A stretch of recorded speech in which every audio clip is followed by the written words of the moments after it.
અત્યાર સુધી સફરજન માત્ર કાશ્મીરની ઓળખ હતું, પરંતુ હવે સફરજનનું ઉત્પાદન ગુજરાતમાં પણ શક્ય બન્યું છે। સામાન્ય રીતે ઠંડા પ્રદેશમાં થતા સફરજન પાટણની ગરમ આબોહવામાં પણ મીઠાશ ફેલાવશે।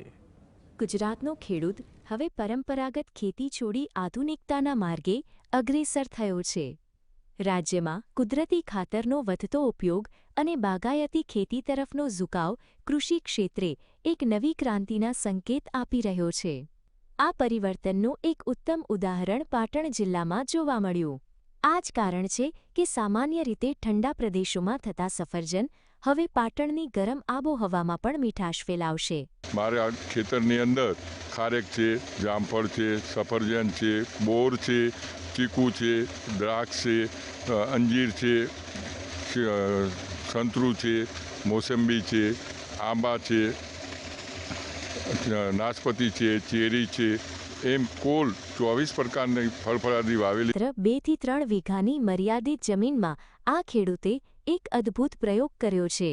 તેમણે પોતાના ખેતરમાં સફરજન ઉપરાંત અંદાજે 24 જેટલા વિવિધ ફળાદીનું વાવેતર કર્યું છે। પાટણ પંથકના વાતાવરણને અનુરૂપ પદ્ધતિઓ અપનાવીને તેમણે હિમાચલ અને કાશ્મીરના સફરજનને ગુજરાતની ધરતી પર ઉગાડવામાં સફળતા મેળવી છે।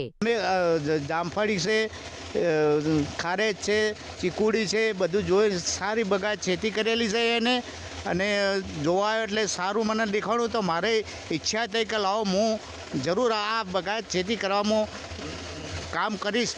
આ શિક્ષક ખેડૂતની આ પહેલ સાબિત કરે છે કે જો યોગ્ય વિઝન, કુદરતી ખાતરનો સથવારો અને સિંચાઈની સુવિધા હોય તો ગુજરાતનો ખેડૂત રણ વચ્ચે પણ નંદનવન ખીલાવી શકે છે। અલ્કેશ પંડ્યા, GSTV, પાટણ।